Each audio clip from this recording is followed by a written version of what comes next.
coqueteando con cualquier quimera. Pongan pues muchísima atención y aprenderse toda la lección.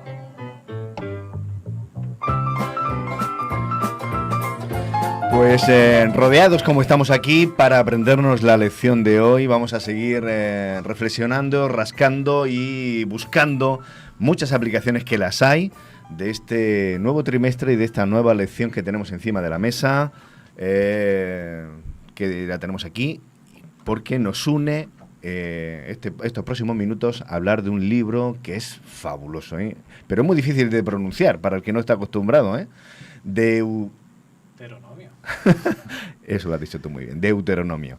Un libro de los primeros, de los más antiguos, que con cierta polémica, porque sigue generando inquietud sobre cuándo, quién lo escribió, tal, pero el mensaje, la aplicación espiritual es bastante clara y vamos un poquito a ello, a deambular sobre todo lo que tiene que decirnos hoy. Empezamos la semana pasada hablando un poquito del contexto y vamos a dar un pasito más, ya metiéndonos en los primeros capítulos, sobre todo abordando desde dónde venimos, quién fue el autor. Vamos a verlo antes.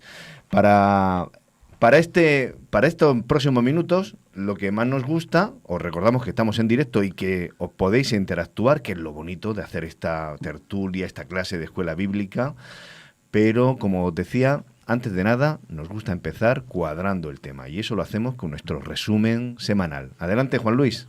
La verdad presente en Deuteronomio. Lección 2. La lección de historia de Moisés. Junior regresó a su casa llevando en su mano la carta que le escribió el profetite, con una serie de consejos e instrucciones para que alcanzara el éxito en el equipo de fútbol profesional que había puesto sus ojos en él. En casa le esperaba Mikey, su padre, que, como recordarán, perdió la oportunidad de ser contratado por un equipo cuando era joven por tomar malas decisiones y caer en prisión. ¿Qué tienes en la mano? Una carta que me dio el profetite. Haz caso a todo lo que él te diga allí si quieres alcanzar el éxito. Pero ni siquiera has leído la carta. Pero sé que viene de alguien que quiere lo mejor para ti. Escúchame bien, y te contaré una historia. Mikey le contó a su hijo una historia que éste desconocía. Mientras Mikey estuvo preso, el profetite se propuso ayudar a Junior a tener un mejor futuro que el que la mayoría de los jóvenes tenían en el peligroso barrio en el que vivían. Cuando no había para comer, el profetite proveía. Cuando se necesitaban medicamentos, el profe los buscaba. Materiales para el colegio, ahí estaba él. Su primer balón de fútbol fue regalo del profetite. Incluso cuando rompió la ventana de la vecina con el balón, fue el profetite quien cubrió los gastos y reparó la ventana. ¡Guau! ¡Qué corazón tan grande! Y todo lo hizo detrás del telón. Así es. Después de escuchar la historia, Junior valoró muchísimo más la carta que le había entregado el profetite. ¿Saben por qué? Porque descubrir que alguien nos ha ayudado y sostenido desinteresadamente nos permite valorar más sus consejos y sus palabras. Por eso, al abrir el libro de Deuteronomio, la primera escena que vemos es a Moisés contándole una historia al pueblo, al Israel Junior, a esa nueva generación que creció en el desierto, recordándoles la manera en la que Dios se comportó con ellos durante los últimos 40 años. Por eso la pregunta de esta semana es, ¿qué lecciones podemos aprender de la historia que Moisés le contó al pueblo? En primer lugar, que Dios está dispuesto a cargar nuestros pecados. Cuando el pueblo de Israel llegó a Sinaí después de haber sido liberado de Egipto, Dios les puso una cita en el monte. Vinieron truenos y relámpagos, y espesa nube sobre el monte, y sonido de bocina muy fuerte. Se estremeció todo el pueblo que estaba en el campamento. Todo el monte Sinaí humeaba, porque Jehová había descendido sobre él en fuego, y el humo subía como el humo de un horno, y todo el monte se estremecía en gran manera. Entonces Dios, con voz de trueno, pronunció los 10 mandamientos. ¿Recuerdan los 2 primeros? No tendrás dioses ajenos delante de mí. No te harás imagen ni ninguna semejanza de lo que esté arriba en el cielo, ni abajo en la tierra, ni en las aguas debajo de la tierra. No te inclinarás a ellas, ni las honrarás. La instrucción era clara. ni dioses, ni imágenes. Pero poco después de escuchar de la boca de Dios mismo estas palabras, los israelitas construyeron un becerro de oro y lo adoraron. ¡Qué tercos! Les entró por un oído y les salió por el otro. Aunque Moisés no tuvo nada que ver con el becerro de oro, trató de interceder por este pueblo pecador e incluso estuvo dispuesto a perder su alma por ellos. Curiosamente, en Éxodo 32:32, cuando Moisés le pide a Dios que perdone sus pecados, el verbo hebreo que utiliza es nasá, que en realidad significa cargar. Así que lo que Moisés está pidiendo bien podría traducirse: Que cargues ahora su pecado, y si no, tráeme ahora de tu libro que has escrito. ¿Lo notan? Lo que Moisés está pidiendo fue justamente lo que hizo Jesús muchos siglos después, quien llevó él mismo nuestros pecados en su cuerpo sobre el madero, para que nosotros, estando muertos a los pecados, vivamos a la justicia, y por cuya herida fuisteis sanados. En segundo lugar, que Dios cumple sus palabras. Después de salir de Sinaí, Dios los condujo por el desierto hasta Cades Barnea. Allí Moisés envió 12 espías para inspeccionar la tierra prometida, pero 10 de esos espías llevaron un informe pesimista. Al oírlos, tambaleó la fe del pueblo, y a pesar de los ruegos de Josué y Caleb, los únicos 2 espías que creyeron posible la conquista, el pueblo rechazó el llamado para tomar la tierra. ¿Qué sucedió? Se les dijo que no entrarían en la tierra prometida como esperaban. ¿Y cuánto tiempo esperarían antes de entrar? Como duraron 40 días inspeccionando la tierra, durarían 40 años en el desierto. Correcto. Dios lo dejó claro en Números 14:34, 1 año por cada día. ¿Saben qué es lo interesante? Que Deuteronomio retoma justo en el año 40, exactamente como Dios les había dicho. En otras palabras, la palabra profética de Dios es tan confiable como Dios mismo. Dios hace lo que dice y lo hace cuando dice que lo hará. Así como Daniel anunció el tiempo exacto del ministerio y muerte de Jesús y se cumplió la profecía, 1260 años de persecución religiosa y se cumplió la profecía, el inicio y el fin de los 2300 años que marcarían el inicio del juicio en el cielo y se cumplió la profecía, hoy los que creemos en su palabra esperamos el pronto regreso de Cristo predicho en la Biblia y se cumplirá la profecía, porque Dios no es humano para que mienta, Dios cumple su palabra. En tercer lugar, que Dios perdona. Esos 40 años en el desierto, aunque nos parezca un castigo, en realidad es una muestra de la misericordia de Dios, porque la primera sentencia de Dios no fue esa. Los heriré de mortandad y los destruiré, y a ti te pondré sobre gente más grande y más fuerte que ellos. Le dio la oportunidad a Moisés de quitarse de encima a ese pueblo tan terco. La verdad le convenía, hasta quisieron apedrearlo. Sí. Y sin embargo, Moisés prefirió interceder por el pueblo. Las naciones vecinas conocían cómo Dios había sacado a Israel de Egipto. Si ahora los destruía, Dios iba a quedar en entredicho. Por cuanto no pudo Jehová meter este pueblo en la tierra de la cual les había jurado, los mató en el desierto. Solo perdonándolos podían ellos llegar a ser una luz para las naciones. Dios debe ser glorificado en su pueblo. La gloria, la bondad, el amor y el poder de Dios deben revelarse en su iglesia a través de lo que Él hace mediante su pueblo. La intercesión de Moisés tipificaba la futura intercesión de Cristo en nuestro favor. Acerquémonos pues confiadamente al trono de la gracia, para alcanzar misericordia y hallar gracia para el oportuno socorro.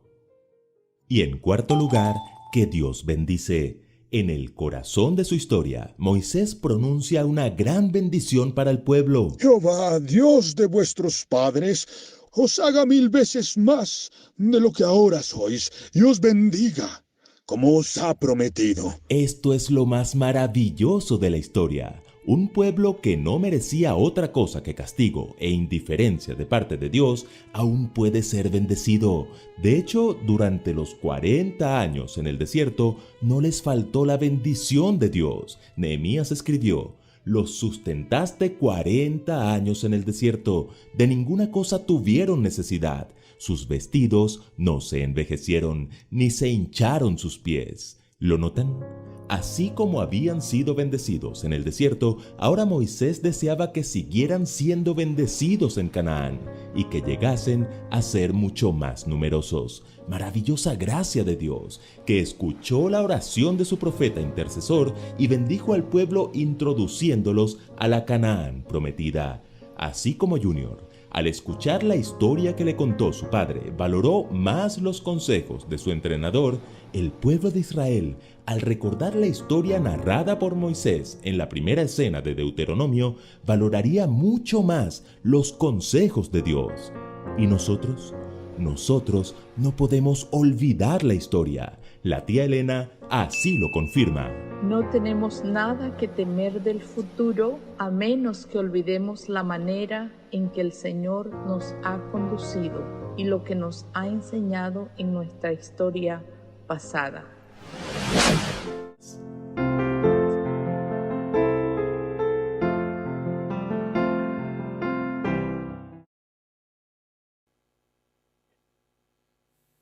Está Juan Luis ahí trabajando. Muchísimas gracias. Ahora ya estamos de vuelta.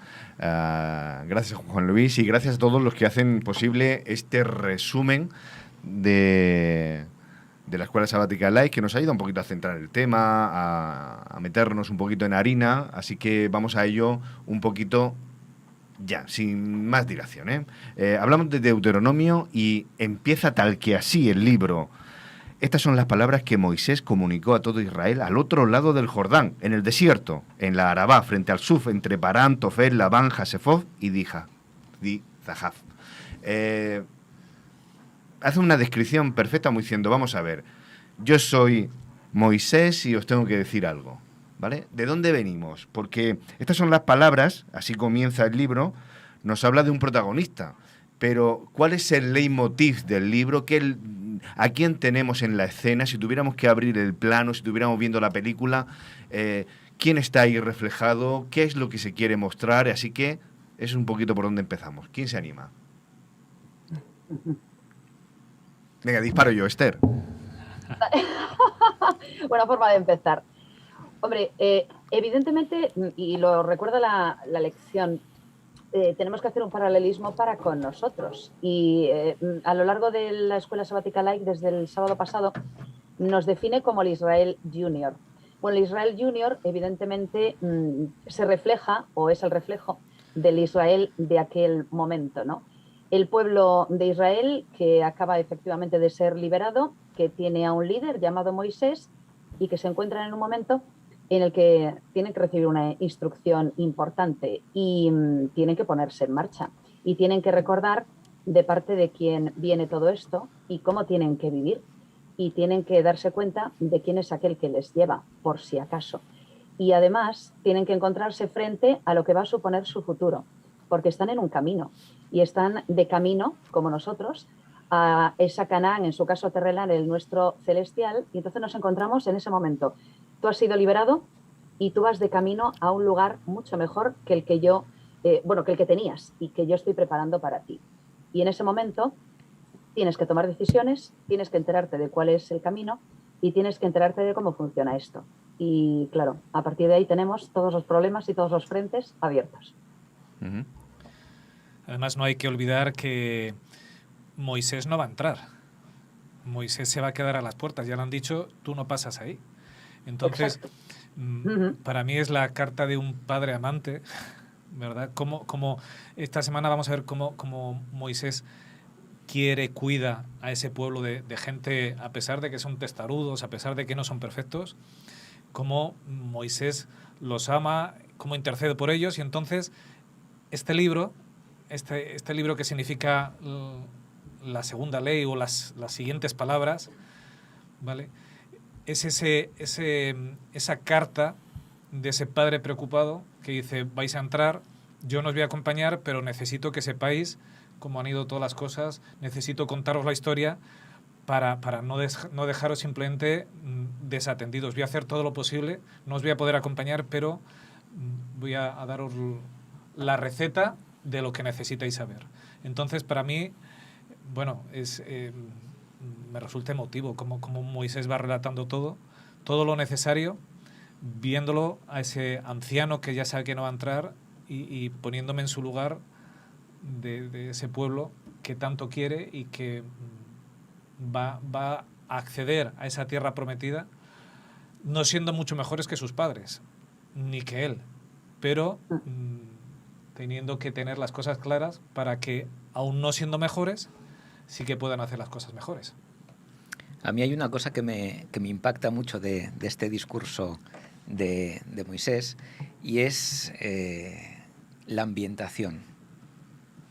La ambientación, porque venían de 40 años en el desierto, ya habían estado ahí otra vez, y la carga de este discurso tenía que ser terrible. Yo creo que subyace en todo este discurso es, por favor, no la fastidiemos esta vez, hagámoslo bien, escuchadme, os voy a repetir todas estas cosas y vamos a ver si lo podemos hacer bien. Yo creo que lo que tú dices, este padre amante, este Moisés que ve a este pueblo como sus hijos, que tiene la experiencia amarguísima anterior y que se encuentran ante una nueva oportunidad de hacerlo bien, a ver si esta vez lo hacemos bien. Yo creo que digamos, con ese decorado, digamos, un poco hablando cinematográficamente, con este decorado, con estos antecedentes, lo que dice Moisés tiene mucho peso, y yo creo que marca el devenir de ese pueblo en las generaciones posteriores. ¿Quién es Moisés? Siguiente pregunta, porque mirad que si hay alguien importante en el contexto bíblico, decimos muchas veces Abraham, Isaac y Jacob. Parece que Moisés se obvia, sin embargo Moisés es alguien por lo menos fundamental en todo lo que es la organización, todo lo que tiene que ver con el formar ese pueblo, la misión, todo lo que tiene... Hay cierta polémica con respecto a este hombre. Hay gente que opina que es incluso alguien mítico, que no existió. Está muy discutido, pero tranquilamente se puede aceptar sin mayor problema de que fue un hombre real. Otra cosa es qué atributos, dónde lo ponemos en el contexto, si realmente sacó o no sacó a todo un pueblo. Bueno, ahí podemos. Partimos de la base y de lo que dice la Biblia, de lo que dice el texto bíblico, pero aún así hay muchas cosas que no se nos han puesto y que se pueden deducir del texto, del propio relato. ¿Quién podemos decir que es Moisés? A vosotros qué os trasluce este personaje, ¿no? Yo creo que Moisés dejó de ser Moisés para ser Israel. Se identificó tanto con el pueblo, se identificó tanto con la misión, que se fundió con la misión.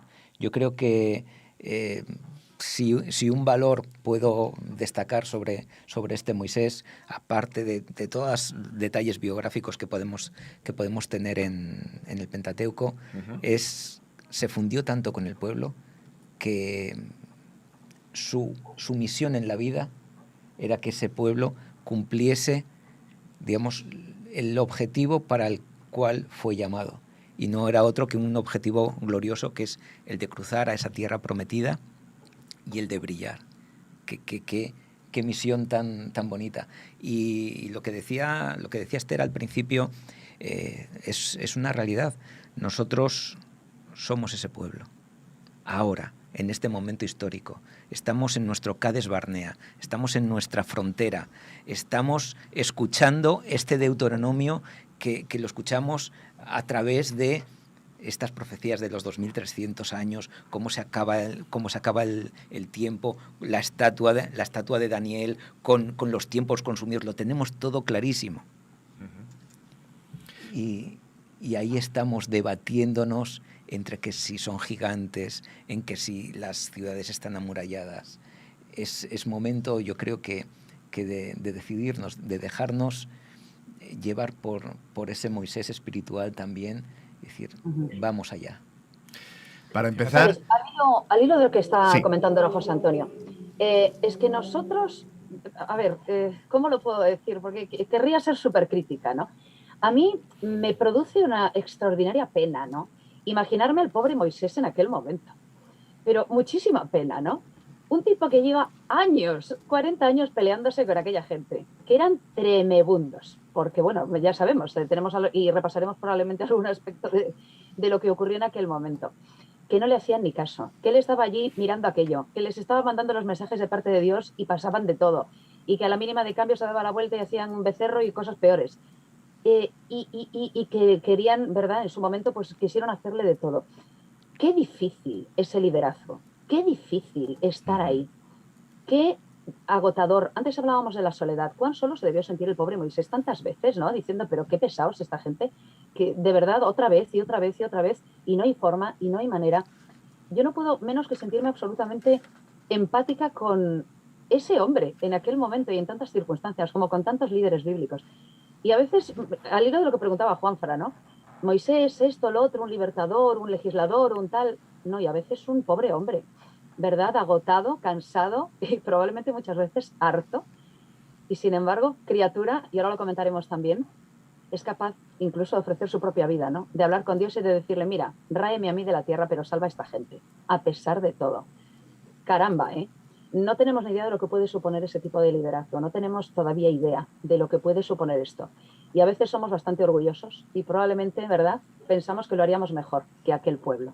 Si tuviéramos, ¿verdad?, a Moisés delante. Y nosotros tenemos el tipo, ¿verdad?, de ya sabemos quién, ¿verdad? Pero, no sé, no puedo menos que sentirme, ¿verdad?, humanamente cerca del pobre Moisés en aquel momento. Fíjate que cuando planteabas eso de quién es Moisés, le podemos hacer muchos análisis, ¿verdad, Esther? Como libertador, como estratega, todos los que quieras. Yo le hago un análisis, ¿quién es Moisés? Y se lo hago desde el punto de vista de Dios. ¿Dónde está Moisés ahora? Porque Abraham, Jacob y Esaú, Israel, todos los grandes patriarcas están esperando la promesa, ¿verdad? Están esperando que Jesús venga y resucite. ¿Dónde está Moisés? Disfrutando. Pues en un Canaán mejor, ¿verdad? En un Canaán mejor. A veces pensamos, madre mía, hoy lo veíamos en esta lección, cuando le pide a Dios, déjame entrar, ¿verdad? 40 años bregando, como dices, bregando con estos 40 años, déjame entrar. Si llevo 40 años deseándolo, guiando a tu pueblo, déjame entrar a la tierra prometida. Y Dios le dice, no, tú te quedas aquí. A veces pensamos, Dios no fue justo. Con cuánto amor miró Dios a Moisés, que sabía el futuro, y le dijo, mira, ya has bregado bastante, deja que sean otros los que tiren, y tú necesitas un descanso, pero un descanso que te le voy a dar en la Canaán celestial, ahí donde uno desea estar de verdad. Ahí es donde está Dios. Si Dios consideró tan bien a Moisés como para llevársele como primicia allí, es que a los ojos de Dios Moisés es alguien especial. Hizo algo extraordinario. Así que aprendamos de esta carta escrita por ese hombre para, en ese Cades Barnea actual que estamos, en esa entrada a las puertas de la Canaán, aprendamos de este hombre el mensaje, porque es un mensaje actual también para nosotros. Tenemos, hablaba un poquito de Moisés, quiero introducir esto porque evidentemente el protagonista del libro es Dios. Es decir, es el que realmente moviliza, el que está detrás, el que inspira, el que está tratando de cumplir, de que se cumpla la misión, pero también tenemos en ese medio a Moisés, ¿no? Como esa figura que hace un poco de puente entre el pueblo que está aprendiendo. Pero a mí me llama la atención de que estamos hablando de la siguiente generación, no es la misma que salió de Egipto. Entonces el mensaje ha cambiado algo, ¿no? Ha evolucionado, se ha adaptado a las nuevas circunstancias, porque no son aquel pueblo que salió esclavo, que todavía tenía en su mente cadenas y que con una mirada, con un ojillo, miraba hacia Egipto como diciendo, si yo sé que lo que está por delante, bueno, pero más vale lo malo conocido. Pero más vale lo malo conocido, ¿no? Y se decían entre ellos, caminando, diciendo, seguro que vamos bien por aquí. Tú conoces a Moisés y al dios este que nos han dicho es más fuerte que los dioses que tenían nuestros jefes en Egipto. Esa generación ya no está. Es decir, esos hijos han nacido, han crecido, son hijos del desierto, del camino, han mamado el polvo, se han peleado con las piedras, han subido a la colina y han vuelto a bajar y esos hijos no hacían ladrillos, más bien le decían a su padre, papá, me aburro, y le decía, pues vete con las cabras un rato a llevarlas a tal o cual arroyo. Ya no son esos niños que estaban con la amenaza del látigo. Entonces, sin embargo, es el mismo Moisés. Es el mismo Moisés el que está allí alentándolos, el que está... Y has dicho tú, Esther, dos palabras que me parecen que son sintomáticas y que moldean un poquito, porque tenemos el pueblo que es diferente y tenemos a un Moisés que yo pregunto, ¿es diferente del que salió? Has dicho dos palabras, una ha sido camino y otra ha sido recordar. Lo has comentado porque parece que el Deuteronomio en buena parte va por recordar, es decir, es una mirada puesta hacia lo que aún no tenemos por delante, pero no olvidéis de dónde venimos, no olvidéis. Y a mí me parece algo muy sintomático. Y en medio, Moisés. Solo quería decir, es un inciso de esto que estás diciendo. Moisés entiende que el mensaje para el pueblo que tiene actualmente, ¿vale? Esos hijos que han nacido fuera de la esclavitud, es distinto del mensaje que recibieron sus padres. No el centro del mensaje, sino la forma de transmitirlo. Y yo estaba pensando nosotros en nuestros jóvenes, ¿verdad? El mensaje que yo recibí, que venía de otra iglesia, de otra concepción, a veces nos empeñamos en que sea exactamente igual para nuestros hijos que han crecido aquí, ¿verdad? Y decimos, te doy la fe de Jesús, ¿verdad? Te doy los estudios como yo los recibí, con eso es suficiente. Deberíamos de aprender de esto también. Cómo Moisés actualiza ese mensaje para una generación que es distinta y que necesitan entender las cosas de una manera distinta porque sus experiencias son distintas. Deberíamos de nosotros hacerlo con nuestros hijos. No entender que lo que me sirvió para mí tiene que servir también para mis hijos. No, la situación de mis hijos es totalmente distinta. Ellos, su educación cristiana de los primeros años es totalmente distinta a la que yo recibí. Deberíamos de actualizarnos también, de ser capaces de, con el mismo mensaje, quiero decir, con el mismo Dios y con las mismas cosas, ser capaces de explicarlo de una manera que les llegue a ellos, porque a veces no lo hacemos. Muchas veces lo has comentado, Juanfra, la forma en cómo está escrita la Biblia, esa versión del 60 que se utiliza tantas veces, pues no llega a los críos y nosotros decimos, es que la versión del 60 es la buena, es la que yo recibí, esta es la válida. Son palabras, ¿no? Así lo dijo Jesús, ¿no? A mí me encanta como Moisés, me encanta como líder, como dice, vale, escribí un primer libro de la ley, pero si uno mira los 10 mandamientos en Éxodo y lo que va a escribir ahora, lo veremos estas próximas semanas, las formas de empezar, por ejemplo, el cuarto mandamiento es distinta, ¿verdad? El mandamiento es el mismo, pero la forma, el argumento que da es distinto. ¿Cómo él lo actualiza? Es algo que debiéramos de aprender nosotros. Nuestros hijos no tienen nuestra vivencia y no tiene por qué ser el mismo método exactamente igual. No hablamos del contenido, pero sí del método. Deberíamos de actualizarnos y hacerles una aproximación que sea válida para ellos, entenderlos con la misma sensibilidad que Moisés entendió a su pueblo. ¿Cómo veis la figura de Moisés en el ámbito de hacer de puente entre Dios y ese pueblo que está aprendiendo? Porque hablabas tú de, Esther, comentabas lo del líder, a veces, y comentaba José Antonio también, la soledad del líder a veces, ¿no? Empezábamos esta mañana hablando de la soledad. A veces cuando uno tiene que coordinar un grupo, y estamos hablando de que esto era algo más que un grupo, calculan entre 1 millón, millón y pico y 2 millones y pico de personas vagando por el desierto, con animales, con toda la infraestructura y la logística que implica eso, con aquellos medios de hace 3.000 años, más de 3.000 años. ¿Cómo veis? A veces dan ganas de decir, salgo corriendo. Es decir, este pueblo y esta gente que cada 2 por 3 no hay manera de que entren, que me dicen un día sí, vamos todos a una, y al día siguiente que tal, pues yo mira, a veces uno se cansa, ¿no?, de estar ahí, y sin embargo Moisés no parece cansado, ¿no? ¿Cómo veis un poquito ese puente? Porque Dios a veces se enfada, ¿no? Y humanizamos a Dios poniendo el enfado de Dios registrado, ¿no? Y Moisés lo registra como diciendo, estoy hasta la coronilla de esta gente. Pues a mí me parece muy inteligente, de nuevo, el plan de Dios. ¿Vale? Me gusta mucho cómo Dios hace las cosas. Se le sube a Moisés 40 días, ¿vale? Y en 40 días, a veces uno dice, le dio la ley de Dios. Bueno, Dios tenía que hablar muy lento para dar en 40 días la ley, ¿verdad? Le dio todo el sistema del santuario, pero no se lo contó, ¿verdad? Cuando dice el texto bíblico, como te mostré, es que Moisés se le mostró todo el sistema del santuario. Y Moisés entendió perfectamente lo que era la intermediación. Lo vio físicamente y entendió muy bien su mensaje. Según bajó de ahí, ¿qué ocurre?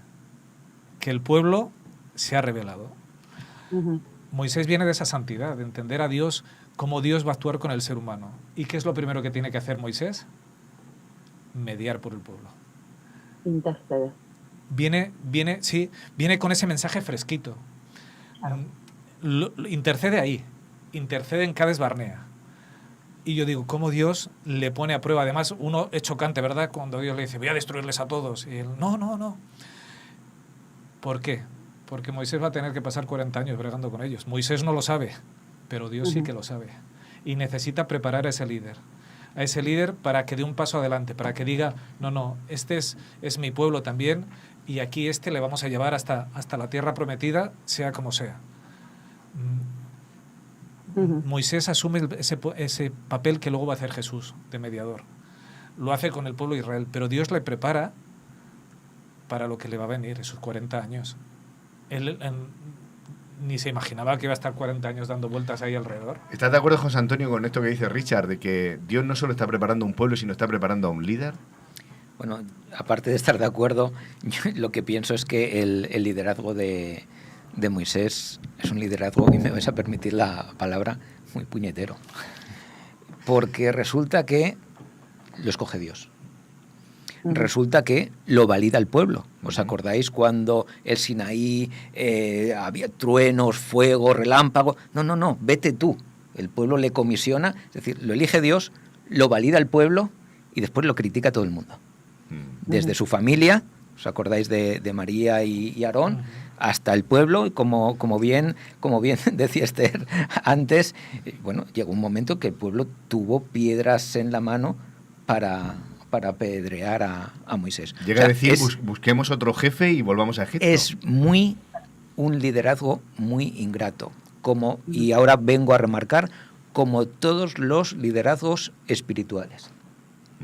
Los liderazgos políticos, los liderazgos empresariales, cualquier tipo de otro liderazgo tiene otro tipo de recompensas. Aquí la recompensa es a futuro, espiritual, que no se ve, y sin embargo las penalidades son todas, constantes. Porque aquí el líder es el que sirve. El sistema de liderazgo espiritual es el liderazgo inverso al liderazgo material. El liderazgo material es para yo tener honra, para yo tener reconocimiento, para yo tener posición social. El espiritual es todo lo contrario. Lo define Jesús perfectamente cuando le lava los pies a sus discípulos en la última cena. Ese es un liderazgo horrible, horrible si no tienes esa visión de lo porvenir, de la trascendencia de ese liderazgo. De tal manera, que es lo que yo admiro de Moisés, que se anula completamente a sí mismo y se funde con el pueblo. Y es como si lo hiciese para sí mismo, para su propia familia. No ve a ese pueblo díscolo como un pueblo al que raer, sino lo ve con los mismos ojos de Dios. Al final, el liderazgo espiritual que triunfa es aquel que llega a ver la misión con los mismos ojos de Dios. Vamos avanzando porque tenemos la experiencia, empieza Deuteronomio, comentando, haciendo referencia a que todo esto viene, hemos tardado tanto tiempo en entrar a la tierra prometida, hemos tenido que vagar por el desierto, porque hubo un hecho y un acontecimiento puntual que marcó a toda una generación. Recordamos, salen de Egipto, a los pocos días llegan casi a las puertas de la nueva región, mandan espías para reconocer la tierra y ver un poco qué es lo que van a tener delante, y cuando vuelven los informes de aquellos espías resulta que salvo 2, el resto dice que no merece la pena, que se han equivocado, que esto, madre mía, no es para nosotros, no es para nosotros. Y todo el mundo, aquí podemos decir, a excepción de, pues eso, de muy poquitas personas, dicen que se han equivocado, que más vale que para qué estamos aquí. Y Dios, dice el texto, que castiga aquella actitud. Y podemos a lo mejor matizarlo, ponerle otro nombre, quizá la traducción no sea la correcta o no implica todo lo que el término, lo que esa gente, lo que Dios quiso transmitirles, pero sufren la consecuencia de tener que volver al desierto, y aquella generación Dios dice que no va a entrar y no va a disfrutar de aquella de la recompensa de la meta. Gracias a Dios que no entró. Yo creo que no fue castigo, yo creo que fue salvación. Ese pueblo, con esa actitud, ¿cuánto hubiese durado en Canaán? Hubiese sido erradicado completamente. O sea, Dios lo que hizo fue salvar a ese pueblo de sí mismo. Y a veces la salvación de Dios la consideramos un castigo porque no va de acuerdo a nuestra voluntad. Pero ya lo sabemos, cuando se conquistó Jericó, con los medios de Dios, ¿cómo fue? Bien, ¿verdad? La siguiente ciudad, no, ay, déjamelo a mí, claro. No te preocupes, claro. Déjame. ¿Cómo? El problema es que el planteamiento que hacen estos hombres al volver es que nosotros no podemos contra ellos. Y tienen razón. ¿Dónde está Dios en esa frase? Claro, eso es lo malo. ¿No? Claro, porque en esa frase no está Dios, nosotros no podemos. O sea, cuando nos conviene, fíjate, volvemos a hablar del tema de la soledad que planteábamos antes. Cuando nos conviene, Dios está con nosotros.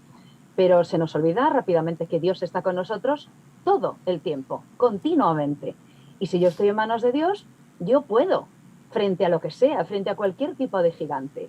Pero esa frase efectivamente viene a decir que no, que nosotros no podemos, nosotros estamos solos, no contamos con Dios, no contamos con un líder que ya nos ha sacado de otras, y no contamos con el gran líder, el que efectivamente nos acompaña todo el tiempo. Es tan absurdo todo el planteamiento, es un ejercicio de desmemoria continuado. Y claro, al hilo de lo que comentaba antes también José Antonio, nosotros muchas veces nos estamos comparando con el Israel, ¿verdad?, real, porque somos el Israel Junior, el Israel espiritual, pero nosotros también somos llamados a tener un liderazgo espiritual. Moisés tiene también, como ser humano, muchas lecciones para mí. Y tengo que también ponerme en la situación, ¿no?, de poder ser yo también, a mi nivel y desde mi perspectiva también, yo tengo que ser líder espiritual a sí mismo. O sea que hay una doble función ahí muy interesante y una doble aplicación en ese sentido. Y en todos los casos, Dios está conmigo. Y si yo me siento sola, si siento que Dios no está conmigo, efectivamente tengo un problema grave y tengo que volver a reconectar con esa realidad. De lo contrario, voy muy mal, ¿verdad?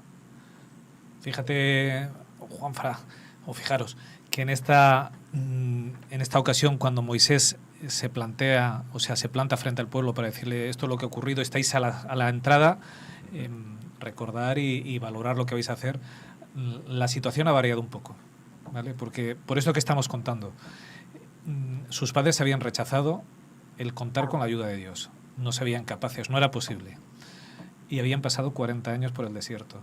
Ellos vieron cómo fueron muriendo todos esos mayores, esos hombres de guerra, que dice la Biblia, ¿verdad? Fueron cayendo todos. Eso no significa, José lo has explicado hace un segundo, que perecieran, que murieran sin Dios. No, perecieron en el desierto. Pero Dios no les abandonó. Dios sigue siendo un Dios de amor, y yo estoy seguro que la gran mayoría entendieron su error y fueron salvos por la misericordia de Dios, porque Dios les puso en el sitio adecuado. Y educaron a esa generación siguiente, ¿verdad? Esa generación que va a entrar ha visto que han caído todos, menos quiénes, menos los 2 que se mantuvieron firmes. Entienden que las promesas de Dios son fiables. Cuando van a llegar ahí, han derrotado ya a 2 reyes por el camino. Dice el texto bíblico, han derrotado 70 ciudades amuralladas. Ya entienden que las promesas de Dios son confiables. Así que cuando Moisés les hace ese resumen de la historia, les está diciendo, recordar vuestro pasado, los errores y los aciertos, cómo Dios ha estado en todo momento. Y a partir de ahí, no seáis unos desmemoriados. Estar seguros de que si Él ha prometido que va a daros la tierra, va a daros la tierra. Y eso nos tiene que valer a nosotros. Recordemos nuestra vida, nuestros errores y nuestros aciertos. Cómo Dios no nos abandonó nunca. Ni cuando nos equivocamos, ni cuando acertamos. Si no nos ha abandonado nunca, es que no nos va a abandonar. Confiemos en Él, en sus promesas. Es capaz de llevarnos a la Canaán celestial, es capaz de prepararnos, a pesar de los desastres que seamos, de prepararnos para estar en el cielo. Porque lo ha prometido, porque es capaz, porque no depende de mí, depende de Él. Y en el momento en que algo depende de Él, ¿verdad?, es posible. Esa es la diferencia entre los espías, los 10 espías y los 2. Que unos dijeron, es imposible conquistar esto, y los otros dijeron, si Dios quiere, ¿verdad?, esa es la clave. Por mis fuerzas no puedo, pero si Dios está conmigo, es posible. ¿Qué es lo que yo necesito para entrar en esa Canaán celestial, en ese reino de Dios? Pues confiar en Él. Morir al yo. Claro, si él quiere, puede hacer de mí que esto sea posible. Hay algo también que no lo dice el texto, pero que quería compartir con vosotros, a ver qué opináis. Sí, uno a veces cuando está tantos años se acostumbra a ciertas cosas y hace de su vida, lo cotidiano forma parte. Lo digo porque esa gente en el desierto, 40 años, yo creo que se habían acostumbrado, habían hecho ya su manera de vivir a itinerante, seminómada, con rebaños, el objetivo es buscar los pozos de agua y seguramente algunos no querían más. Esta es nuestra vida y ¿para qué queremos más? Ese concepto de misión, ese concepto de tránsito, de que esto no se acaba aquí, de que hemos venido para algo, es fácil que se pierda por el camino. Yo seguro que había mucha gente que estando allí, entre ese pueblo, diría, pues ya está, ¿para qué queremos más? Nos dedicamos a vagar por el desierto. A fin de cuentas, mis padres vivieron peor que yo. ¿Nos puede pasar a nosotros? Claro, entonces, como cristianos que estamos a las puertas de esa Canaán celestial, también podemos caer en esa tentación de decir, pues bueno, qué agustico estamos aquí. A fin de cuentas, ¿la iglesia para qué está? Pues para pasarlo bien. Bueno, manejamos los conceptos, venimos, hacemos merendolas, nos vemos de vez en cuando y poco más. Entonces perdemos de vista ese concepto de misión que es, oye, ¿esto para qué está? ¿El para qué? ¿La iglesia para qué está? No sé si vosotros percibís un poco eso, porque a mí me llama la atención que Deuteronomio, hay un versículo 6 que a mí me gusta, ¿no? Después de estar recordando, Moisés le dice, el Señor nuestro Dios nos dijo esto en el Horeb. Pues, ya lleváis mucho tiempo en estas montañas. A mí me gustaría que me pudiera decir Dios a mí, ya lleva mucho tiempo con tu vida acomodada, con tu vida tal, o con tu vida de imperfecciones. ¿No estás un poco cansado de estar así? ¿No llevas cansado luchando en tus propias miserias, Juanfran? ¿No llevas mucho tiempo peleando con esto, con lo otro? ¿No quieres entrar ya en la tierra? Ha llegado el momento. Ojalá no pudiera escuchar eso. Y entonces viene la pregunta, ¿no? ¿Estaré yo dispuesto a decir, venga, recojo lo que me pueda llevar, vámonos a eso que nos has preparado? O haremos como otros que... con lo agustico que estoy yo aquí, ay, que me duele la espalda, ay, que no sé, mira a ver si puedes llamar a otro antes, no sé qué pensáis, si percibís un poquito eso.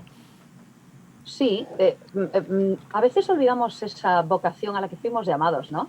Y a la que fue llamado el Israel en aquel momento, ¿no? En cualquiera de los momentos de nuestra historia, ¿cuál fue nuestro llamado? Pues ser luz del mundo, ¿no? Ser bendición para otros. Tenemos una función clarísima. Y a veces nos da la sensación de que podemos, pues de vez en cuando, desconectar de esa función. Es como si le diéramos, hemos hablado más veces esto, al on-off. Entonces, cuando a mí me conviene, soy luz del mundo. Cuando a mí me conviene, soy sal de la tierra. Cuando no, me voy a dar una vueltecita por el oasis, que estoy estupendamente. Y por si acaso no me complico. Evidentemente, entrar en una tierra donde la gente era grande implicaba que aunque Dios estuviera contigo, había que luchar. Y evidentemente había que trabajar. Y había que ponerse a hacer algo. Y es cierto que probablemente, a pesar de las incomodidades del desierto, hubiera ciertas comodidades también, porque el texto de Deuteronomio y la lección de esta semana nos recuerdan que sus pies no se hinchaban por mucho que caminasen, y nos recuerda que su ropa no se estropeaba por muchos años que pasasen, ¿no? Y el maná también lo tuvieron cuando les hizo falta. La comida no pasaba asegurada. nada, ellos no pasaron hambre. De hecho, Claro. hubo que darles de comer de más para que se dieran cuenta, ¿verdad?, de lo cómodos que estaban. ¿Queréis carne? Toma. Y allá tuvieron aquel hartazgo, ¿no? Uf. Cuando olvidamos otra vez las bendiciones de las que disponemos, cuando olvidamos cuál es nuestro llamado, ¿verdad que una luz no se puede ocultar? Decía, ¿verdad?, algún texto que repetimos muchas veces. Pues ellos les daba la sensación de que podían pasar por el desierto y quedarse en cualquier parte sin dar ejemplo del Dios en el que decían creer.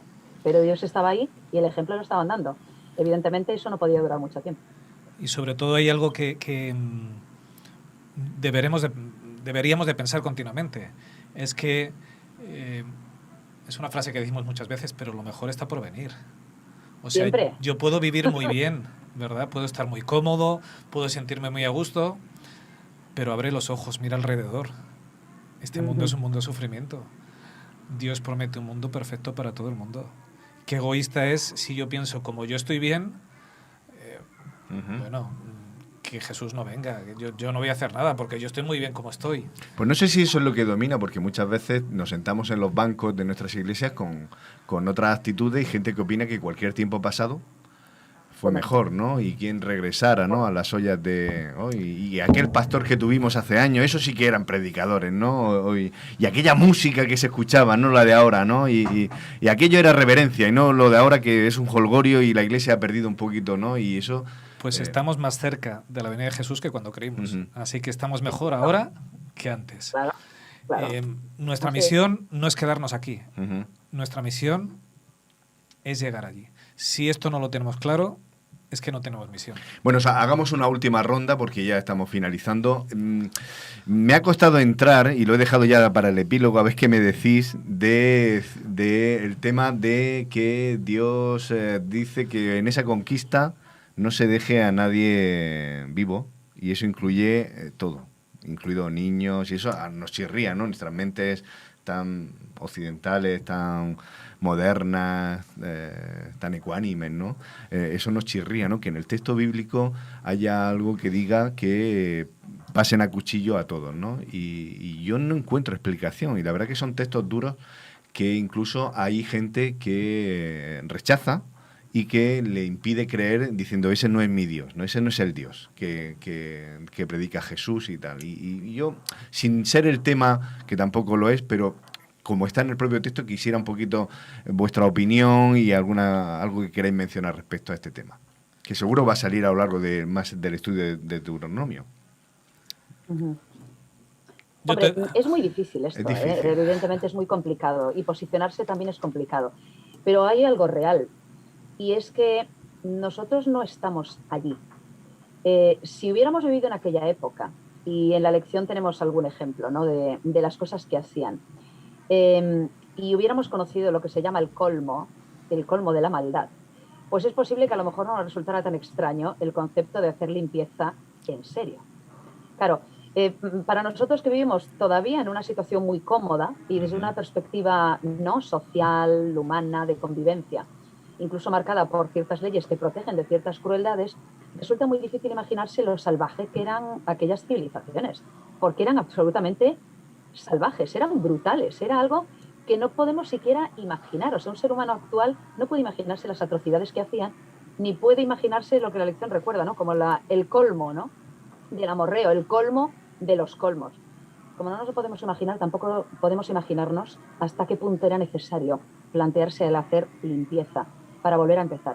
Pero incluso limpieza por amor a todas aquellas personas que formaban parte de aquella cultura y tenían, ¿verdad?, la visión tan desenfocada que posiblemente incluso fuera mejor para ellos dejar de vivir. Quiero decir, yo me hago esa lectura también. Nosotros no podemos entender hasta qué punto puede llegar el colmo, ¿no?, de la maldad. Y es una reflexión que yo me hacía esta semana, ¿no? Quizás por protección de aquellas personas, y es muy difícil imaginarse esto hablando de criaturas, a lo mejor por protección, para ellos, por misericordia, pues lo mejor era que dejaran de estar.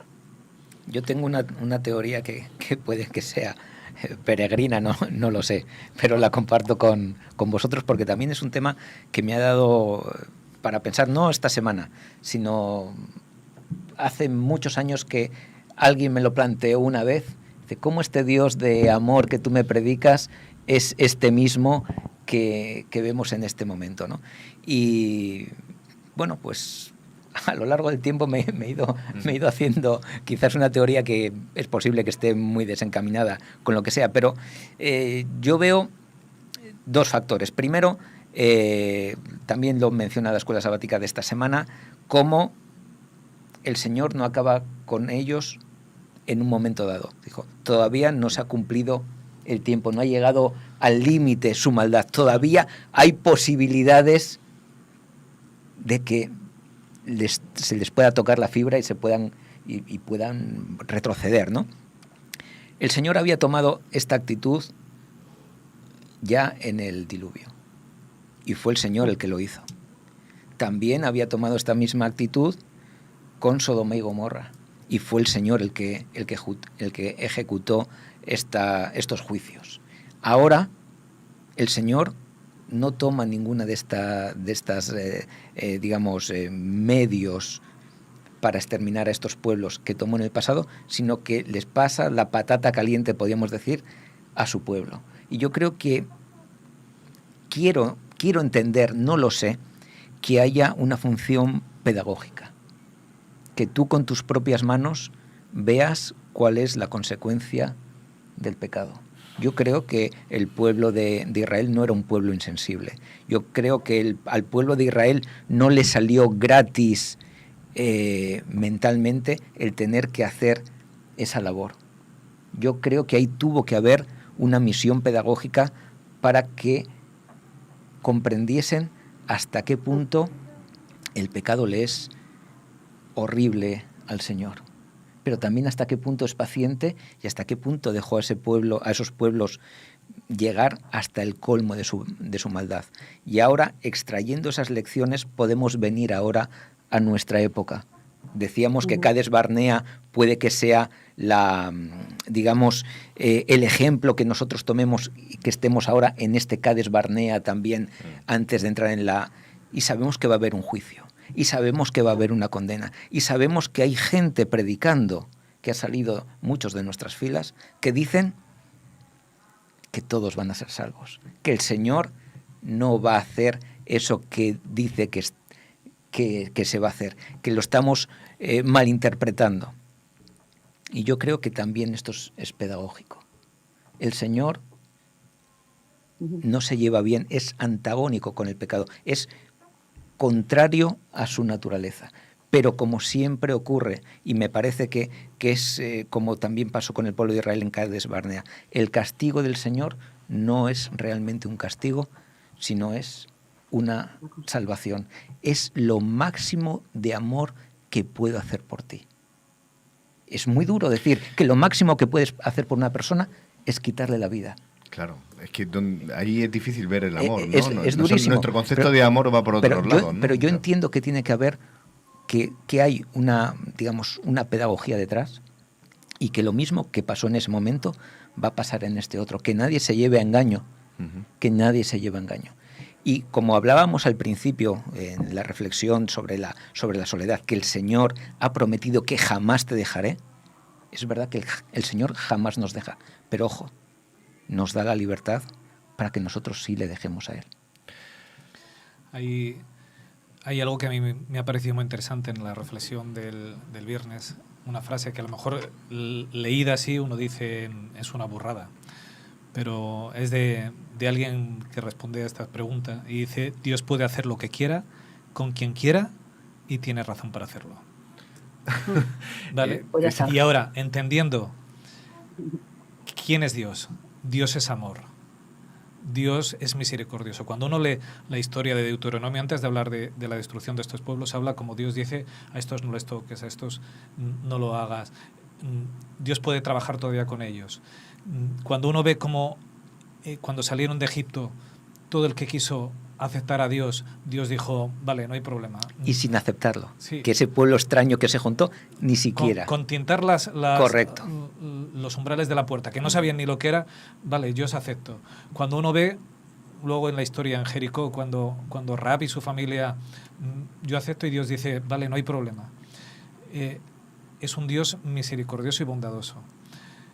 Cuando uno tiene claro que Dios es amor, y a mí me gusta mucho cómo empezaba la escuela sática, porque recuerda un texto de Pablo de 1 Corintios que dice, la roca les acompañaba y la roca era Cristo, ¿vale? Cuando uno entiende que el mismo Cristo que muere en la cruz por nosotros es quien les guiaba allí, ese mismo Dios de amor, yo no entiendo el por qué,